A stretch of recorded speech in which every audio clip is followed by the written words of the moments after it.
नमस्कार, सुदर्शन न्यूज देख रहे हैं आप। मैं हूं आपके साथ प्रद्युम्न शर्मा। आप सभी का बहुत स्वागत है आपके राज्य के खास बुलेटिन में। चलिए शुरुआत करते हैं उत्तर प्रदेश की खबरों के साथ। यूपी के फर्रुखाबाद के कंपल कस्बे में संरक्षित महाभारत कालीन राजा द्रुपद के किले की जमीन पर मुस्लिम व्यक्ति शमी खान द्वारा अवैध खनन करने का आरोप है। खुदाई में गौतम बुद्ध की प्राचीन मूर्ति मलई, जिसे पुलिस ने कब्जे में ले लिया है। जिलाधिकारी आशुतोष कुमार द्विवेदी ने कहा कि एएसआई टीम जांच करेगी और दोषियों पर सख्त कार्रवाई होगी। ये मामला सनातन संस्कृति की धरोहर के संरक्षण को लेकर संवेदनशील बन गया है। महाभारत कालीन द्रुपद किला है, यहाँ पे कुछ अराजक तत्वों द्वारा मिट्टी उठाई गई, खनन किया गया है। देखिए, ये प्रकरण संज्ञान में 3 दिन पहले आया। उस तत्काल हमने इसको खनन अधिकारी को वहाँ मौके पर भेजा और उन जो लोग खनन किए हैं उनके विरुद्ध दंडात्मक कार्रवाई शुरू कर दी गई है। पहली बात। दूसरी बात, एक कंफ्यूजन एएसआई द्वारा, क्योंकि विधिवत पैमाइश नहीं की गई है तो लोगों के मन में कंफ्यूजन भी है। तो हमने एएसआई के जो सुपरिटेंडेंट इंजीनियर हैं और लोकल प्रभारी जो कनॉट यूनिट हैं, दोनों से हमने बात भी किया है। वो लोग किसी भी आकर उसको विधिवत पैमाइश भी कर देंगे ताकि किसी को कंफ्यूजन भी ना हो और दोषी के विरुद्ध नियमानुसार दंडात्मक कार्रवाई भी किया जा सके। क्योंकि एएसआई प्रोटेक्टेड एरियाज हैं, उसमें कुछ कर रहा है तो बिना एएसआई के सहमति या रिपोर्ट कोई दंडात्मक कार्रवाई किया जाना संभव नहीं है। तो एफआईआर भी पैमाइश के बाद उनकी ओर से कराएंगे और जिसने भी खनन किया उस पर भारी खनन विभाग की ओर से अर्थदंड के लिए निर्देश दे दिए गए हैं। यूपी के अमरोहा लोकसभा क्षेत्र के सांसद चौधरी कंवर सिंह तंवर ने जानकारी दी है कि मुख्यमंत्री योगी आदित्यनाथ ने गढ़गंगा में आयोजित विशाल मेले में पहुंचकर ऐतिहासिक फैसला लिया है। उन्होंने घोषणा की है हापुड़ के गढ़मुक्तेश्वर मेला और अमरोहा के तिगरी गंगा मेले को एक बार साथ मिलाकर अब एकीकृत रूप में आयोजित किया जाएगा। साथ ही मुख्यमंत्री योगी आदित्यनाथ ने महाकुंभ की तर्ज पर अमरोहा और हापुड़ के अधिकारियों की प्लास्टिक के फ्लोटिंग प्लेटफॉर्म बनाने के निर्देश दिए ताकि श्रद्धालु सुरक्षित और सुगमता से गंगा स्नान कर पाएं। इस बड़े ऐलान से अमरोहा और हापुड़ दोनों जिलों के गंगा भक्तों में उत्साह की लहर दौड़ गई है। अमरोहा सांसद चौधरी कंवर सिंह तंवर ने मुख्यमंत्री का इस बड़े ऐलान के लिए धन्यवाद भी जताया है। प्रयागराज में जो कुंभ का मेला लगा था उसमें जनता बड़ी आराम से जा सकती थी गंगा के अंदर, तो ऐसे ही आज उन्होंने घोषणा की और तिगरी और गढ़ मेले को एक करने के लिए जो घोषणा की है उससे जनता में बहुत खुशी है और पंटोल पुल बनाने के लिए निर्देश देकर गए हैं। तो हम तो माननीय मुख्यमंत्री जी को बहुत बहुत धन्यवाद देते हैं और अपनी सभी जनता से कहना चाहते हैं अपने मेले की साफ सफाई और बिल्कुल स्वच्छ अपने मेले को बनाकर रखें और सावधानी बरतें। गंगा में जहां ज्यादा पानी है वहां ना जाएं। मैं अपना यही संदेश देना चाहता हूं। भाई जो माननीय मुख्यमंत्री ने आज बोला है वो बहुत खुशी का दिन, दोनों मेला एक हो गए। यूपी के वाराणसी में श्री काशी नाट कुटई नगर त्रिक्षम संस्था द्वारा पूर्वांचल का सबसे बड़े 10 मंजिला धर्मशाला बन रही है, जिसमें 140 वातानुकूलित कमरे होंगे। धर्मशाला का उद्घाटन 31 अक्टूबर को उपराष्ट्रपति सीपी राधाकृष्णन करेंगे, तो वहीं मुख्यमंत्री योगी आदित्यनाथ भी मौजूद रहेंगे। इसको लेकर संस्था के अध्यक्ष नारायणन के नेतृत्व में निर्माण कार्य पूरा हो रहा है और ये धर्मशाला आपको बता दें कि सिगरा चौराहे के पास बताई जा रही है। देखिए, 31 अक्टूबर को माननीय उपराष्ट्रपति महोदय का और माननीय मुख्यमंत्री महोदय का आगमन जनपद वाराणसी में है। मट्टू कोटई छत्रम के एक नई धर्मशाला है, गेस्ट हाउस है, इसका इनॉग्रेशन होना है। तो उसी कार्यक्रम में प्रतिभाग करने के लिए माननीय महोदय का यहाँ आगमन हो रहा है। अब जरा काशी विश्वनाथ मंदिर में पूजन भी किया जाएगा। इसके लिए जो तैयारियां हैं वो भी चल रही है। सभी प्रकार की सुरक्षा व्यवस्थाएं और अन्य प्रकार की व्यवस्थाएं भी इसके लिए सुनिश्चित कराई जाए। तो क्या इस फैसिलिटी है सर ये जिसका उद्घाटन कर रहे हैं? धर्मशाला है जहाँ पे लोग, क्योंकि बहुत बड़ी संख्या में बनारस में हमेशा से भी लोग आते रहे हैं और कोई भी आता है तो उसको रुकने के लिए स्थान की आवश्यकता होती है। यहाँ काफी लो रेट्स पे लोगों को रहने के लिए कमरे उपलब्ध होंगे और जो लोग भी अलग अलग प्रदेशों से, दूर प्रांतों से आते हैं उनको भी रहने के लिए सुगम। यूपी के मिशन शक्ति 5.0 के तहत फर्रुखाबाद में 10वीं कक्षा की छात्रा मनाली पाठक एक दिन की डीएम बनी है और साथ ही उन्होंने डीएम कार्यालय में फरियादियों की शिकायतें भी सुनी और अधिकारियों को निस्तारण के आदेश भी दिए हैं। करीब 2 दर्जन शिकायतों का समाधान कराया गया। ग्रामीण क्षेत्र से आने वाली छात्र ने आपको बता दें कि आत्मविश्वास से प्रशासनिक जिम्मेदारी निभाई और महिला सशक्तिकरण का उदाहरण भी पेश किया। मैंने मिशन शक्ति के अंतर्गत जिलाधिकारी का प्रभार संभाला है। जिलाधिकारी के एक दिन का पद मिला है, आपको कैसा महसूस कर रही हैं आप? मुझे बहुत ही अच्छा लग रहा है और मैं खुश हूँ कि मुझे मेरे स्कूल की तरफ से रिप्रेजेंट किया गया है और मैं अपने आप को बहुत ही भाग्यशाली मानती हूँ कि मुझे अपने ज़िले की एक दिन की सेवा करने का अवसर प्राप्त हुआ है और पुनः मैं कहना चाहूँगी कि मुझे बहुत ही अच्छा लगा। खबर यूपी के गाजियाबाद से है, जहां पर राष्ट्रपति द्रौपदी मुर्मू जी गाजियाबाद पहुंची हैं और यशोदा अस्पताल के नए भवन यशोदा मेडिसिटी का उद्घाटन किया है। इस समारोह में सीएम योगी आदित्यनाथ, रक्षा मंत्री राजनाथ सिंह और अन्य मंत्री शामिल हुए। यशोदा मेडिसिटी अत्याधुनिक तकनीक से सुसज्जित अस्पताल है जो दिल्ली एनसीआर में स्वास्थ्य सेवाओं में नई ऊंचाई बनाएगा। तो वहीं एमडी पीएन अरोड़ा ने सभी अतिथियों का आभार भी जताया। यूपी के पुलिस महानिदेशक डीजीपी राजीव कृष्णा शनिवार देर शाम अपनी पत्नी के साथ सीतापुर के आपको बताने की निमिषण पहुंचे हैं, जहां उन्होंने पीडब्ल्यूडी गेस्ट हाउस में जिले के वरिष्ठ अधिकारियों के साथ समीक्षा बैठक की। इस दौरान एडीजी लखनऊ सुजीत पांडे, डीएम अभिषेक आनंद और पुलिस अधीक्षक अंकुर अग्रवाल सहित अन्य पुलिस और पीएसी के अधिकारियों ने उनका स्वागत भी किया है। बैठक के उपरांत डीजीपी ने मीडिया से बातचीत करते हुए आपको बता दें कि टूरिज्म पुलिस स्थापित करने की संभावना जताई है और कहा है कि मथुरा, आगरा और बनारस की तर्ज पर आवश्यकता पड़ने पर टूरिज्म पुलिस की स्थापना की जाएगी। इस पर प्रदेश में सभी जिलों में सभी यूनिट्स में प्रभावी कार्रवाई की जा रही है और यही कारण है कि जो ऑर्गेनाइज्ड क्राइम है वो ऑर्गेनाइज्ड क्राइम पर पूरी तरह से अंकुश लगा है। जैसा कि आपको मालूम है कि अभी मिशन शक्ति का अभियान चल रहा है, पूरे प्रदेश में चल रहा है और मिशन शक्ति में इस बार एक नवाचार ये हुआ है कि यहाँ पर मिशन शक्ति केंद्र स्थापित किए गए प्रत्येक थाने में। ये मिशन शक्ति केंद्र जो हैं ये केवल महिलाओं के विरुद्ध अपराध तक ही सीमित नहीं है, उनके इन्वेस्टिगेशन तक ही सीमित नहीं है, बल्कि उनके सेफ्टी के लिए, उनके एम्पावरमेंट के लिए और एक ऐसा एटमॉस्फेयर क्रिएट हो जिसमें वो सहजता के साथ सामने आए। जो इस प्रकार के तत्व हैं जो स्कूल कॉलेजेस में छेड़खानी की हरकत करते हैं उनके खिलाफ प्रभावी कार्रवाई हो और कुल मिलाकर के एक ऐसा मिशन शक्ति के द्वारा, केंद्र के द्वारा एक ऐसा माहौल तैयार हो जिसमें जो हमारी महिलाएं हैं, बच्चियां हैं, वो कॉन्फिडेंट फील करें और अपनी समस्याओं को सामने लाएं।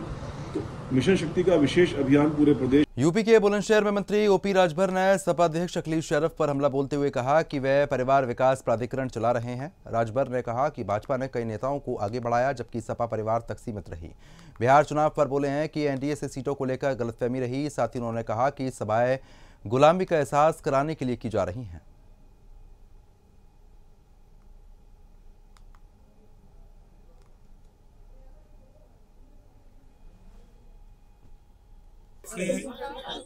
ये समाज लंबे समय से बटा हुआ समाज है, जातियों में बटा हुआ है।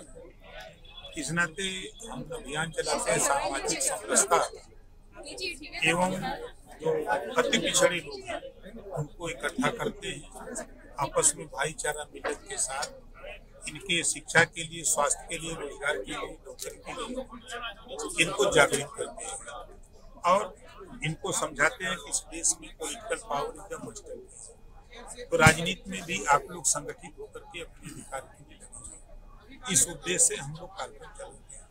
अच्छा सर, 2027 में के गठबंधन को लेकर क्या कहेंगे? जिस तरह से आपने बिहार में, अगर बिहार के चुनाव की बात करें, बिहार में आप अकेले दम पे चुनाव लड़ रहे हैं, क्या यूपी में भी 2027 में गठबंधन रहेगा? ऐसा कुछ नहीं है, हम लोग मिलकर चुनाव लड़ेंगे। अच्छा, बिहार की अगर बात करें तो बिहार में जिस तरह से आप चुनाव लड़ रहे हैं, बिहार को लेकर क्या कहें? कोई दिक्कत नहीं। हमने प्रयास किया कि 2-3 सीट हमको मिल जाए तो हम लोग वहाँ साथ में मिलकर लड़ा जाए। लेकिन बिहार प्रदेश की जो भारतीय जनता पार्टी की टीम थी, उन लोगों ने नेतृत्व को गलत फीडबैक किया, जिसका खामियाजा अब देश के नेतृत्व करने वाले लोग अब उन लोगों से पूछने की अब बताओ क्या। अब तो राजभर जी मैदान में आ गए और जहाँ जहाँ लड़ रहे हैं वहाँ का हाल है, प्रत्याशी लड़ने वाले परेशान हैं। तो हमारा मकसद नहीं था कि नहीं हम वहाँ चुनाव अकेले लड़े। हमने बड़ी कोशिश की, करीब हम 8 महीने प्रयास किए, केंद्रीय नेतृत्व तैयार था, लेकिन बिहार इकाई ने गलत फीडबैक दिया, जिसकी वजह से। तो बता दें आपको कि यूपी के संबल में प्रशासन ने कृष्णा कुंज कॉलोनी स्थित एहसान हॉस्पिटल पर छापा मारा है। अस्पताल जनरल मेडिसिन लाइसेंस पर अवैध प्रसव करा रहा था। मौके पर कोई डॉक्टर नहीं मिला और संचालक ओवैस खान फरार हो गया। झोलाछाप डॉक्टर लिखकर मरीजों को गुमराह करने का इस पर आरोप है। प्रशासन ने केस दर्ज करके कार्रवाई फिलहाल शुरू कर दी है। तो ये बड़ी खबर आपको जो है हम लगातार बता रहे हैं। आपको ये भी बताते चले कि कार्रवाई जो है वो लगातार यहाँ पर की जा रही है, लेकिन जिस तरीके से अवैध तौर पर जो प्रसव कराया जा रहा है वो मरीजों के लिए जान का खतरा भी बन सकता है। लेकिन उसके बावजूद पुलिस प्रशासन की नाक के नीचे इस तरीके से कई अस्पताल हैं जो अब भी संचालित हो रहे हैं। इस पर कार्रवाई होना बहुत ज़्यादा ज़रूरी है, क्योंकि लोगों की जान के साथ ये लोग खिलवाड़ कर रहे हैं। फिलहाल प्रशासन ने इस मामले में केस दर्ज कर लिया और कार्रवाई शुरू कर दी है। फरार डॉक्टर की जो झोलाछाप डॉक्टर है उसकी तलाश शुरू कर दी है।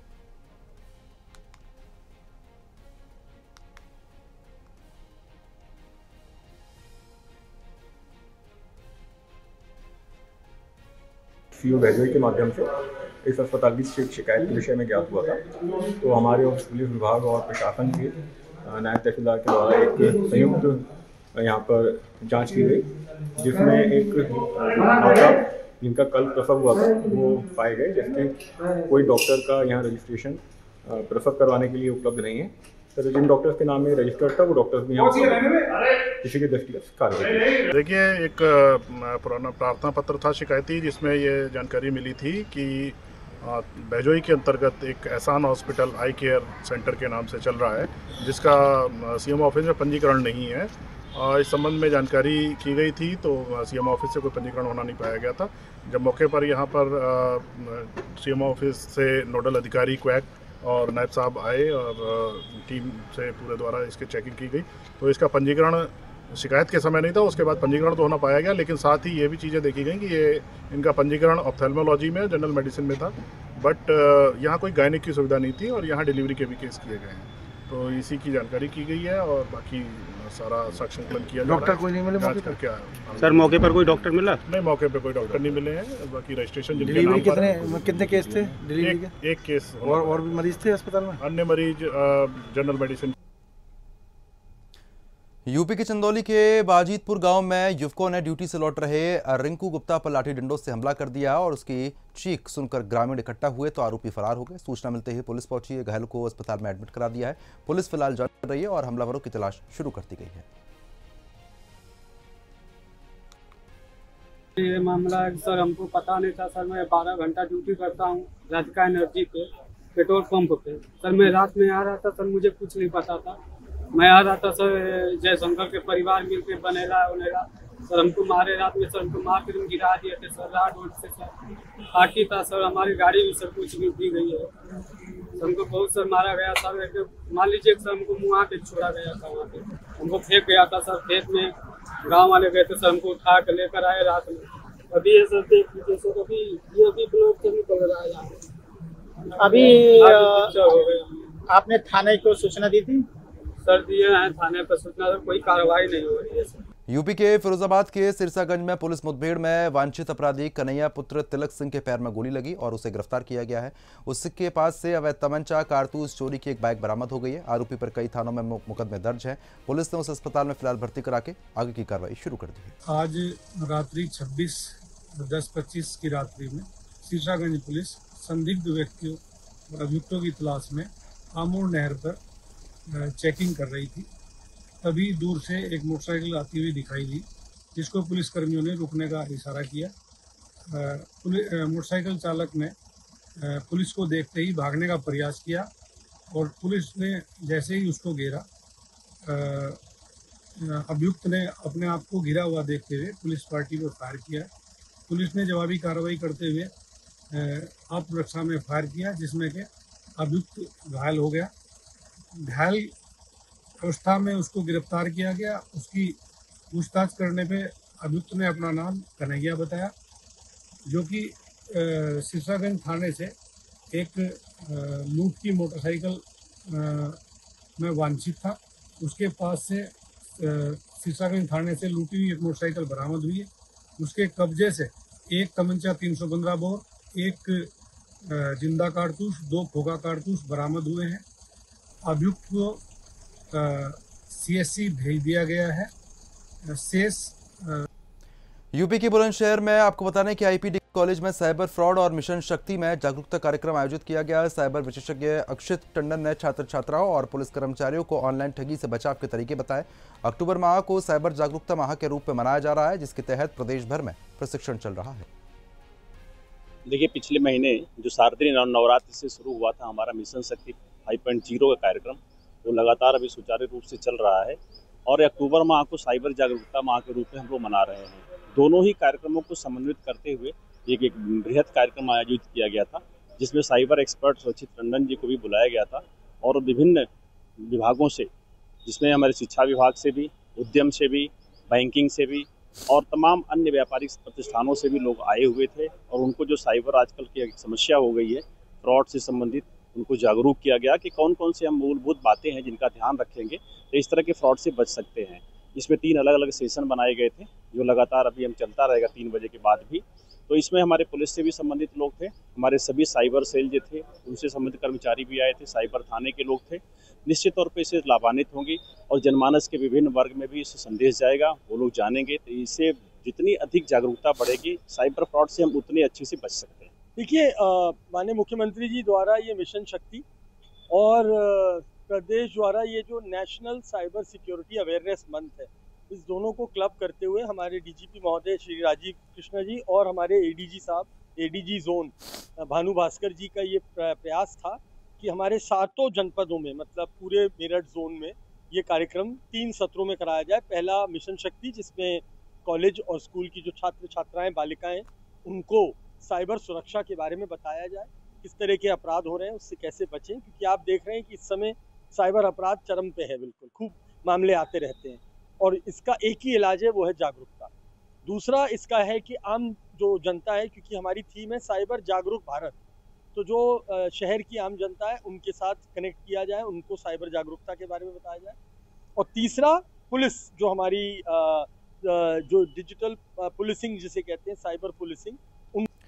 यूपी के मुजफ्फरनगर में हिंदू संगठनों ने स्वामी प्रसाद मौर्य के बयानों के खिलाफ विरोध प्रदर्शन किया। कार्यकर्ताओं ने उनका पुतला फूंकने की कोशिश की, लेकिन पुलिस ने उन्हें रोक दिया। हिंदू सुरक्षा सेवा संघ ने राज्यपाल को ज्ञापन भेजकर मौर्य पर कठोर कार्रवाई की मांग उठा दी। संगठन ने आरोप लगाया है कि मौर्य लगातार देवी देवताओं का अपमान कर रहे हैं। ये जो स्वामी प्रसाद मौर्य है, ये राक्षस प्रवृत्ति का प्राणी है और ये लगातार समझाने के बावजूद भी, विरोध करने के बावजूद भी नहीं मानता है, हिंदू देवी देवताओं का अपमान करता है। कुछ समय पहले इसने रामचरितमानस का भी के लिए भी अभद्र भाषा का प्रयोग किया था और अभी हाल फिलहाल में माता लक्ष्मी, भगवान विष्णु, भगवान गणेश जो हमारे मुख्य भगवान है, उनको साधारण बताकर उनका अपमान किया है। हमारे जो राष्ट्रीय अध्यक्ष हैं हनुमानगढ़ी अयोध्या के राजूदास जी महाराज, उनके निर्देश में हर जिले में इसका विरोध प्रदर्शन किया जा रहा है। आज आप पुतला फूंक रहे थे, आपको पुतला फूंकने से पहले पुलिस छीन के ले गए पुतले को? जी, ये पुलिस वालों का कहना था कि जो हमारा ये शिव मंदिर है, शिव चौक है, ये हृदय स्थली है। यहाँ पर व्यापारी जो है हमारे विरोध करते हैं कि यहाँ पर पुतला ना फूंक कर दाएं बाएं फूंका जाए। तो हमने भी प्रशासन की बात मानी, कहीं ना कहीं वो बात ठीक भी थी, क्योंकि ये हमारा हृदय स्थली है, तो इसीलिए हमने थोड़ा आगे जाके झांसी की ओर जाके पुतला फूंकने का। यूपी की शामली के थाना भवन बस स्टैंड पर रोड़ी से भरे अनियंत्रित डंपर ने कार और ट्रैक्टर को टक्कर मारी है। आपको बता दें कि जिससे ट्रैक्टर चालक सुरेश गंभीर रूप से घायल हुआ। अतिक्रमण और सक्रिय सड़क हादसे का कारण बनी है। पुलिस ने चालक को हिरासत में ले लिया है। स्थानीय लोगों ने प्रशासन से अतिक्रमण हटाने और ट्रैफिक व्यवस्था सुधारने की मांग उठाई है। यूपी के मथुरा के कोसी में पारिवारिक विवाद में पिता की मौत हो गई। पवन अपनी नाबालिग बेटियों से गलत काम करता था। विवाद के दौरान बेटे और भतीजे ने तमंचा छुड़ाने की कोशिश की तो गोली चल गई, जिससे पिता की मौत हो गई। पुलिस ने दोनों किशोरों को हिरासत में ले लिया है और जांच चल रही है। मामला गोपाल बाग क्षेत्र का बताया गया। आज थाना कोसी कला के गोपाल बाग चौकी के अंतर्गत एक सूचना प्राप्त हुई कि एक व्यक्ति की हत्या कर दी गई है। थाना इलाका पुलिस के द्वारा और चौकी के द्वारा भी मुंह का मुआयना किया गया तथा फील्ड यूनिट के द्वारा भी। इसमें प्रथम दृष्टया शव को देखने से जिस प्रतीत होता है धारदार हथियार से ये एक व्यक्ति की हत्या कर दी गई है और जिसके पश्चात शव को वास्तविक पोस्टमार्टम भिजवा दिया गया है।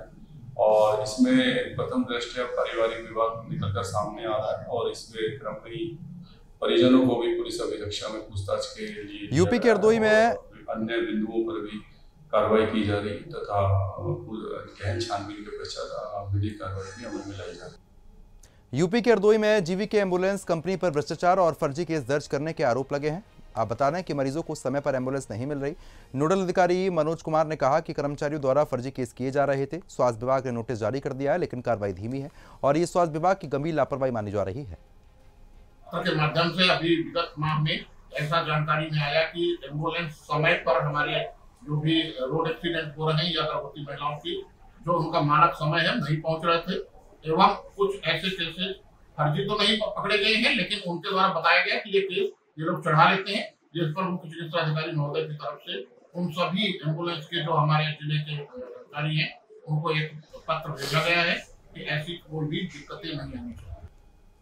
मध्य प्रदेश की ग्वालियर से खबर है, जहां पर ग्वालियर में 20वां अंतर्राष्ट्रीय उद्भव उत्सव शुरू हुआ है। बता दें कि इसमें रूस, एस्टोनिया समेत भारत के 9 राज्यों की 30 टीमें नृत्य कला प्रस्तुत कर रही हैं। कैप्टन रूप स्टिंग स्टेडियम से जीवाजी विश्वविद्यालय तक कलाकारों का कार्निवाल निकाला गया। संस्था अध्यक्ष डॉक्टर केशव पांडे ने बताया कि 26 से 29 अक्टूबर तक कार्यक्रम चलते रहेंगे। जो उद्भव का 20वां अंतर्राष्ट्रीय नृत्य उत्सव और म्यूजिक का कार्यक्रम ग्वालियर में कल से आगाज किया जा रहा है और इसमें एस्टोनिया से, रसिया से टीमें आई हुई हैं। 3 टीम आई हैं जो अपने अपने देश का परफॉर्मेंस यहाँ दिखाएंगी। इसके अलावा अपने पूरे देश के 9 राज्यों से करीब 30 टीम आई हैं, वो भी अपना दिखाएंगी और कुछ लोकल टीम भी इसमें रहेंगी। कल से ये प्रारंभ होगा। रूप सिंह स्टेडियम से बच्चे अपना एक कार्निवाल निकालेंगे डांस करते हुए, जीवाजी यूनिवर्सिटी के अटल बिहारी वाजपेयी कन्वेंशन सेंटर में पहुंचेंगे, वहां कार्यक्रम होगा। उसके बाद 27 को IITM में सुबह 9 बजे से 2 बजे तक होगा। फिर 28 को ग्रीनवुड स्कूल में शाम को आयोजन किया जाएगा और 29 को राजमाता कृषि विश्वविद्यालय में ये फाइनल आयोजन संपन्न किया जाएगा।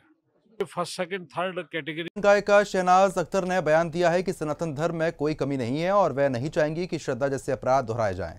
साथ ही उन्होंने कहा कि सनातन धर्म में नारी को देवी माना जाता है, जबकि कुछ मुस्लिम बच्चे सर तन से जुदा करके के नारे लगाते हैं, जो जिहादी मानसिकता को साफ तौर पर दर्शाती है। तो हमें देखने मिल ही रहा है। मैं नहीं चाहूंगी कि कभी मेरे सनातन धर्म की बेटी श्रद्धा की तरह 35 टुकड़े हो जाए या 70 टुकड़े में बढ़ जाए। मैं कभी नहीं चाहूंगी कि मेरे हिंदू सनातन धर्म में जो दिल्ली में जो केस हुआ था, उसको जिहादी ने चाकू कॉप के मारा 4 संदिग्ध होने का। तो मैं कभी नहीं चाहूंगी कि लव जिहाद के ट्रैप में भी हिंदू सनातन धर्म की बेटी को अपने माता में जिम्मा सब अपने अपने धर्म में रहेंगे। सनातन धर्म में कोई कमी नहीं है, इसको हमको त्यागना पड़ेगा।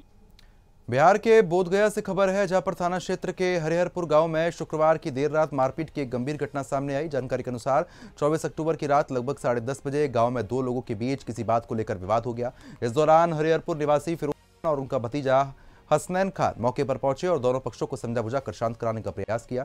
इसके बाद वे अपने घर लौट आए। वहीं कुछ देर बाद बताया गया कि कुछ अज्ञात लोग फिरोज खान के घर पर आ धमके और ईंट पत्थर और लोहे की रॉड से उन पर हमला कर दिया। हमले में 2 लोग गंभीर रूप से घायल हुए। साथ ही 15 वर्षीय खुशी खान की नाक में भी चोट आई है। पीड़ित परिवार ने बताया कि हमलावरों ने जान से मारने की नीयत से अटैक किया था। 4 से 5 राउंड गोलियां भी चली। घायलों को इलाज के लिए अस्पताल में फिलहाल भर्ती करा दिया गया है। घटना की सूचना मिलते ही पुलिस की टीम पहुंची है, स्थिति का जायजा लिया गया है। बोधगया थाना अध्यक्ष मनोज कुमार सिंह ने बताया कि पीड़ित की लिखित आवेदन के आधार पर पुलिस लगातार कार्रवाई कर रही है। लड़ाई हो रहा था, जाके खड़े हुए थे हम लोग बाहर देखने के लिए, तब उधर से आदमी आया, फिर गोली भी चलाने लगा था। तब फिर एक आदमी पकड़ के मार दिया कस के पत्थर से और फिर डर से भागने लगे थे। कितने लोग थे वो लोग? 50-60 आदमी थे। कौन लोग से परेशान थे? इतना दूर है।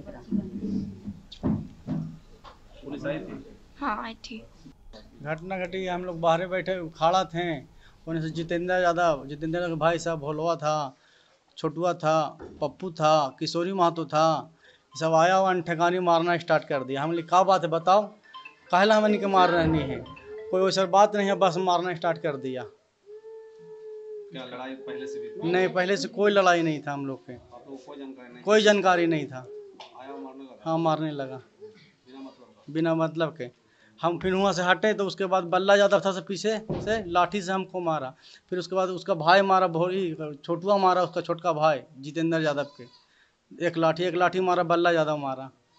पुलिस को सूचना दी है? हाँ, पुलिस की सूचना दी है, पुलिस आया, फिर उसके बाद हम आवेदन दिए थाना में। तो फिलहाल अभी के लिए सिर्फ इतना ही। देश और दुनिया की तमाम खबरों के लिए आप लगातार हमारे साथ बने रहिए और देखते रहिए सुदर्शन न्यूज। नमस्कार।